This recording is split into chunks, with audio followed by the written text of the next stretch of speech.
el curso de gestión integrada de cuencas, hidrología y gestión integrada de cuencas, y los temas de investigación que vengo desarrollando son, de Facultad de Ciencias, las transformaciones territoriales a nivel del Uruguay rural, y en formación docente vinculado a didáctica de la geografía, la producción del conocimiento didáctico en geografía, y también, algo que se adelantó Laura, he incursionado en mi formación en la temática ambiental y he contribuido de alguna manera en la temática específica de educación ambiental. Sin embargo, hoy voy a trabajar desde este lugar, desde la gestión integrada de cuencas para la educación ambiental, en el entendido de que ya en la tarde de hoy y en el día de mañana nos vamos a centrar en la temática ambiental vinculada al agua, tanto sea a través de las cuencas hídricas y sus dimensiones territoriales, como del ciclo hidrológico y sus componentes. Yo voy a trabajar más que nada en la gestión integrada de cuencas, y con el ingeniero Anido mañana van a trabajar ciclo hidrológico y conflictos vinculados al ciclo hidrológico. Entonces, la idea que les repartí este material, que creo que entonces ya todos lo tienen, ¿verdad? ¿No? Siempre falta... Hay gente afuera. Gente afuera, bueno. Acá va a quedar alguno más, por acá también más. La idea es comenzar, ya que está este material después ustedes lo leen con detenimiento. Como ven, por aquí plantea recursos educativos sobre agua y sociedad, que es el origen del folleto. ¿Lo ubicaron? ¿Cómo? ¿Alguno más queda? No, quedan algunos más quedan. Fíjense que dice, bueno, un poco las fuentes, y dice: el concepto y contenido de este material es resultado de una investigación llevada a cabo por Cecilia Lafite y Javier Tax, con la colaboración de Antonio Graciano. El mapa de base es el de la DINAGUA, y bueno, un poco el origen del folleto. Tiene una parte teórica, pero podríamos comenzar. Por ser viernes de tarde adelantado, vamos a trabajar medio distendidamente. Vamos a ir haciendo como propuestas de trabajo en taller para que ustedes también terminen por lo menos la semana laboral más sueltos. Y bueno, y vamos a ir dialogando con el folleto, con el trabajo y con el PowerPoint para ir incorporando algunos conceptos. En principio, nosotros tenemos en el folleto un mapa de Uruguay, que es como el tema central, diríamos, aunque no ocupa la parte central del folleto, que plantea mapa de conflictos del agua 2013. Previo, sin nada, el mapa de Uruguay tiene alguna característica en particular. ¿Qué es lo que salta a la vista cuando uno observa este mapa? Bien, las circunscripciones del mapa, ¿verdad?, refieren a sus principales cuencas hidrográficas. De hecho, ustedes, haciendo una precisión conceptual, vamos a distinguir que en nuestro país, ¿verdad?, las principales cuencas hidrográficas son cuencas compartidas binacionalmente. Eso es un dato introductorio y muy particular, porque ustedes comprenderán que para la gestión integrada de las cuencas, cuando estas cuencas son compartidas, ¿verdad?, es prácticamente necesario acordar desde el punto de vista jurídico, administrativo, político, la gestión del agua y de los recursos naturales que integran las cuencas hidrográficas. Y también, por ahí, ya que esto es un mapa de conflictos del agua, que después vamos a un poco a abrir la persiana de esto, comprenderán ustedes que, como son cuencas binacionales compartidas, la gran mayoría de ellas, los acuerdos o los desacuerdos políticos, jurídicos, administrativos que se alcancen o no con la gestión del agua y de los territorios de las cuencas van a ser posibles escenarios de conflicto ambiental. Por ejemplo, ahí entonces vamos a tener que distinguir vertiente de cuenca. ¿Se entiende? Cuando referimos a la cuenca en su totalidad, como territorio, como unidad territorial, de vertientes, o sea, una porción de la cuenca hidrográfica que está en territorio nacional, pero que es compartida con otros territorios. En este caso, obviamente, cuando uno mira este mapa, ¿cuáles son cuencas y cuáles son vertientes? La de Santa Lucía es cuenca, es de responsabilidad exclusivamente nacional, aunque cuando ampliamos la escala, la cuenca de Santa Lucía, si bien es territorio de responsabilidad nacional, ¿qué ocurre? Cuenca de Plata. Es integrante de, sí, conforme con el resto, ¿no? Pero... Cuenca del Río de la Plata de Brasil. Sí, vierte en el Río de la Plata, pero también cuando a lo político-administrativo lo llevamos a escala nacional, la cuenca del Río de la Plata, diríamos, está compartida por jurisdicciones departamentales, que también pueden generar lineamientos político-administrativos, si bien sobre el marco jurídico nacional, pero con particularidades. Es la única cuenca, entonces... La del Uruguay también La del Uruguay y la de Laguna Merín. O la de Río Negro para dentro del país. A ver, la cuenca del Río Negro. ¿Dónde nace el Río Negro? En Brasil. Si bien es parte de una porción de pocos kilómetros que se van a la Sierra General del Brasil, las nacientes del Río Negro corresponden a territorio brasileño. La del Río Uruguay también es la vertiente, ¿verdad?, oriental de la cuenca media y baja del Río Uruguay, ni siquiera de toda la cuenca del Río Uruguay. ¿Se entiende? ¿Por qué? Porque las cuencas normalmente las vamos a dividir en cuenca alta, que corresponde a las nacientes y a donde se cosecha el agua, la cuenca media, que es el transcurrir del curso principal fundamentalmente, y la cuenca baja prácticamente en la desembocadura. Si bien los criterios hidrológicos para definir cuenca alta, media y baja existen, diríamos, nosotros utilizamos la jerarquización de Strahler, que es una forma de jerarquizar cursos para subdividir cuencas, subcuencas, cuenca alta y media y baja, que no lo vamos a trabajar aquí porque es algo como muy técnico, sí saber que lo que está en territorio nacional de la cuenca del Río Uruguay es la vertiente oriental. ¿Cómo saberlo? Obviamente, quizás no sepan, siempre nos paramos mirando hacia la desembocadura del río y referimos a la vertiente occidental y a la vertiente oriental. De hecho, por eso nos llamamos República Oriental del Uruguay. Así que la cuenca del río Uruguay en realidad es la vertiente oriental de la cuenca media y baja del río Uruguay. La cuenca del Río Negro, lo mismo, y la cuenca de la Laguna Merín también es compartida. Es una cuenca binacional, se comparte con la República Federativa del Brasil. Por lo tanto, aquí sí tenemos la cuenca atlántica, que ustedes la ven allí, es una cuenca que está delimitada e incluye a todos los departamentos, ¿verdad?, que tienen costa sobre el Océano Atlántico, y la del Río de la Plata Oeste, para marcar el departamento de San José y Colonia, que en realidad son desembocaduras de cursos fluviales sobre el Río de la Plata, sobre el Océano Atlántico, conformando esas cuencas alineadas en torno a la zona costera. Hasta aquí se comprende, ¿verdad?, la diferencia entre vertiente y cuenca.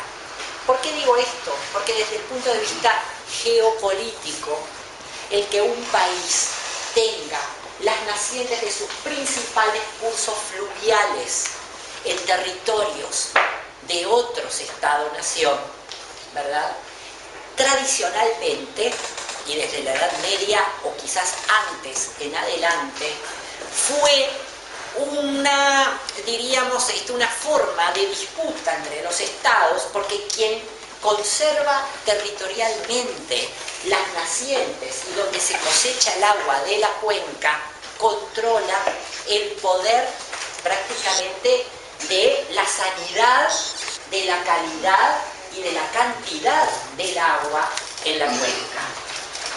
¿Por qué quiero decir esto? Porque me gustaría como integrar aspectos que a veces aparecen como conflictos ambientales que en realidad tienen una razón geopolítica de fondo. ¿Se comprende? Entonces, cuando este Estado que emerge como Estado independiente desde el punto de vista, los geopolitólogos lo llaman como Estado tapón entre dos grandes potencias, surge con sus principales cursos fluviales en las nacientes de otros estados, hay una forma de control directo sobre el abastecimiento de agua de una nación, que no es menor. Ahora, si nos concentramos en la única cuenca que diríamos es responsabilidad, la calidad y la cantidad de agua y de aprovisionamiento y de gestión, que es la cuenca de Santa Lucía, ¿con qué nos encontramos hoy, 2013-2014? Con tema del agua, de la potabilidad. Bien, esta cuenca geopolíticamente es relevante para el país, porque abastece de agua potable al 60% de la población del país. Y como dice el compañero, la gestión que se ha hecho de los recursos naturales dentro de la cuenca ha comenzado a plantear luces rojas que están dando cuenta de un conflicto instalado, ¿verdad? Y al mismo tiempo un problema con respecto a el aprovisionamiento de agua. Entonces, como ustedes ven, el tema de la gestión, ¿sí? Va a ir generando conflictos. Vamos a alguna cuenca que conozcan con conflictos ambientales instituidos.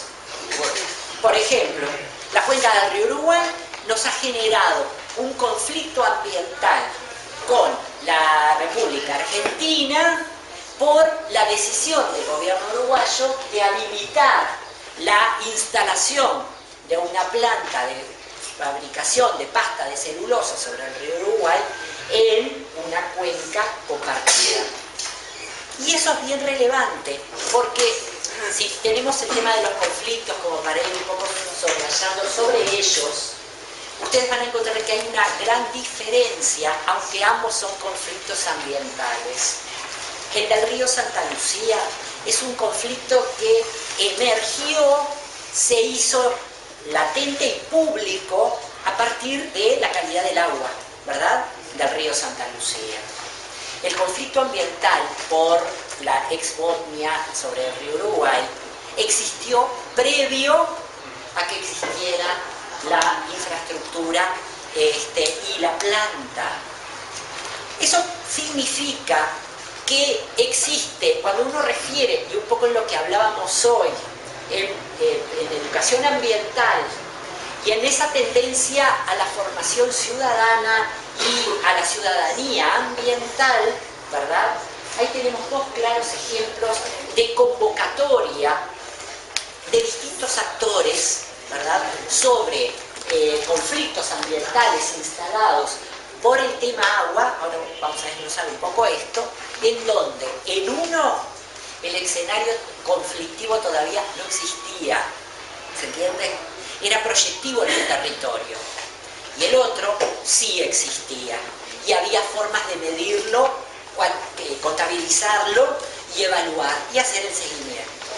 Y también es cierto que para uno pueden existir medidas de control o medidas de mitigación frente a otro que las medidas de presunción del conflicto y de la situación ambiental genera la precaución, a diferencia de la mitigación, del control o de la remediación.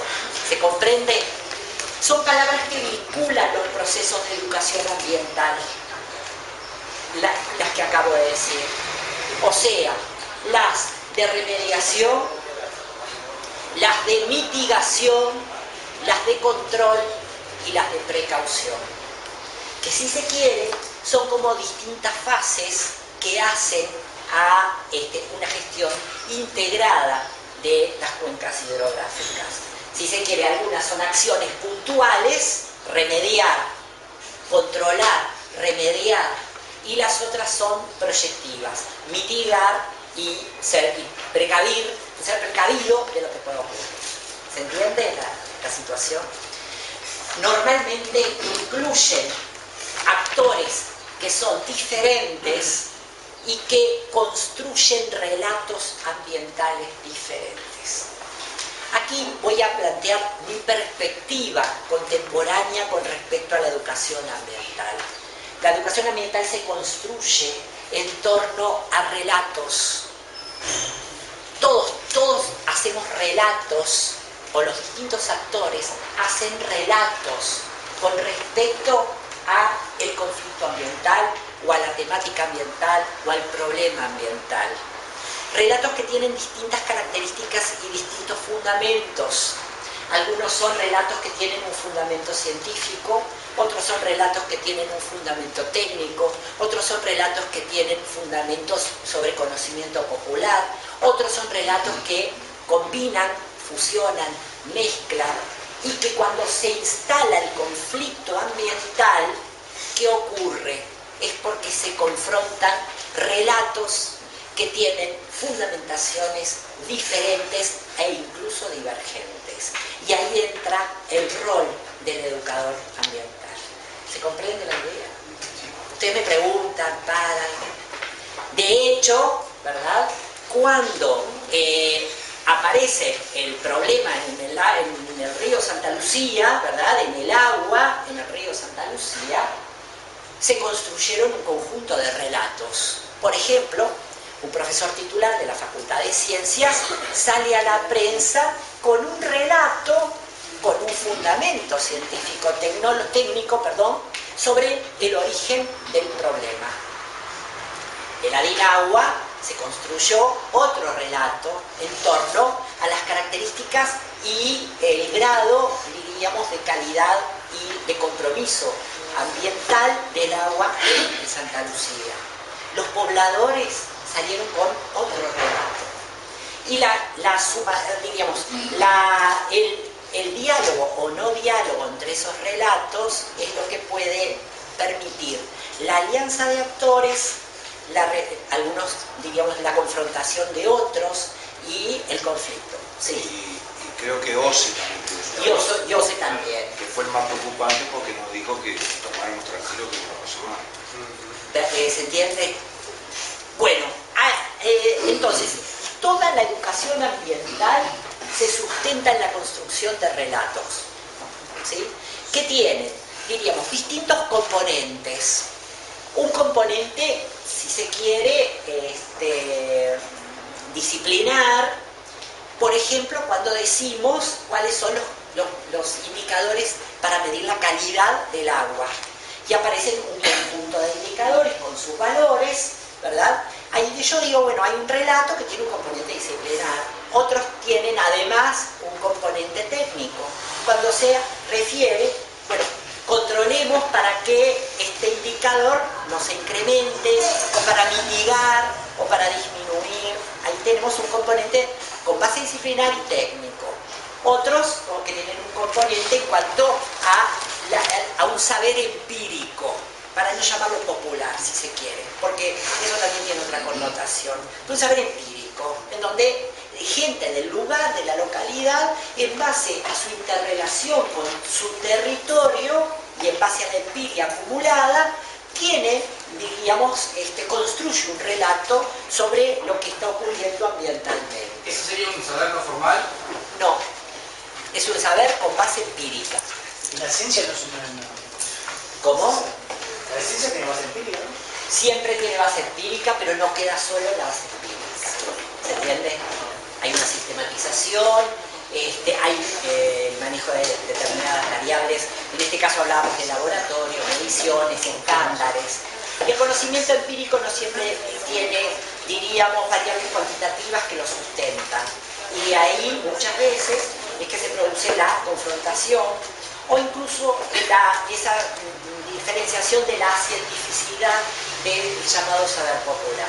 ¿Sí? ¿Se comprende lo que digo, no? A veces se deslegitima ese tipo de saberes porque no tienen un fundamento cuantitativo o estadístico, se comprende, parámetros, pero tienen otros, diríamos, por esa experiencia en los territorios, se conoce y más bien se interactúa, se integra y bueno, uno no puede decir hay tanto de o bajo tanto la temperatura o el pH de tanto, pero hay indicadores que van permitiendo construir un relato.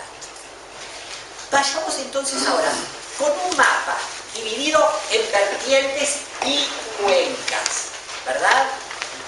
En el que el título es Mapa de conflictos del agua, ¿sí? No miren las referencias. Si yo me encuentro con un mapa cuyo título es Mapa de conflictos del agua, ¿sí? ¿Qué es lo que ustedes pretenden encontrar referenciado? A ver, conflicto. ¿Qué es conflicto? Un conflicto del agua. Un punto de controversia. Conflicto de intereses. Puede haber entonces conflicto de intereses. ¿Pueden los conflictos de intereses generar controversias? Bueno, entonces podríamos poner, para unificar, sería conflictos de intereses. Cuando yo estoy hablando de intereses, ¿verdad? ¿Qué empieza a aparecer? Que en el mapa evidentemente no está presente, porque va a haber un símbolo. Distintos usos que vamos a hablar. Bueno, Los ahí, distintos actores que participan, bien, que tienen esos intereses. ahí aparece, sí, Público y lo privado. muy bien. Sí. Los impactos que haga cada uno de ellos. Bueno, entonces nosotros podemos empezar viendo que estos conflictos de intereses a mí me remiten a actores.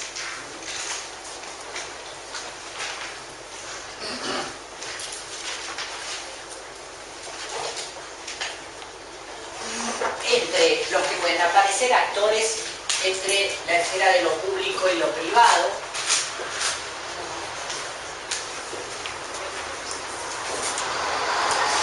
Actores sociales, políticos, institucionales,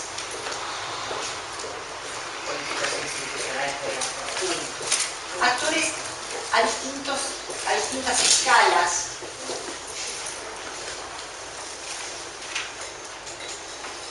Por ejemplo, como decíamos hoy, si bien hay una escala nacional, donde hay actores a escala nacional, la Cuenca de Santa Lucía tiene también distintos actores que operan a escala de las unidades político-administrativas que se comparten, en fin. Bien, hay conflictos de intereses. ¿Y estos conflictos de intereses son del agua? ¿Son del agua? No. Entonces, para ir abriendo un poco las persianas de este asunto, los conflictos del agua, nosotros podríamos distinguirlos como conflictos por el agua,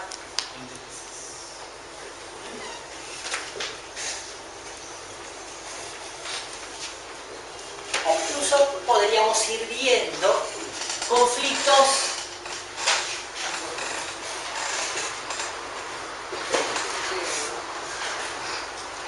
en el agua o vinculados al agua. No son los conflictos del agua, son conflictos por el agua o conflictos vinculados a la calidad, en el agua vinculados a la calidad del agua. Entonces, ahí nosotros lo que vemos para la cuenca del río Santa Lucía, que aparecen como identificados, 1, 2, 3, 4, 5, 6 referencias, tienen distintos números, distintos colores. Para cada uno de ellos se debería de distinguir si son conflictos por el agua, conflictos vinculados con el agua, los actores, las causas del conflicto, los actores que están involucrados y diríamos cómo esto repercute en la gestión, entre otras cosas que después vamos a ver.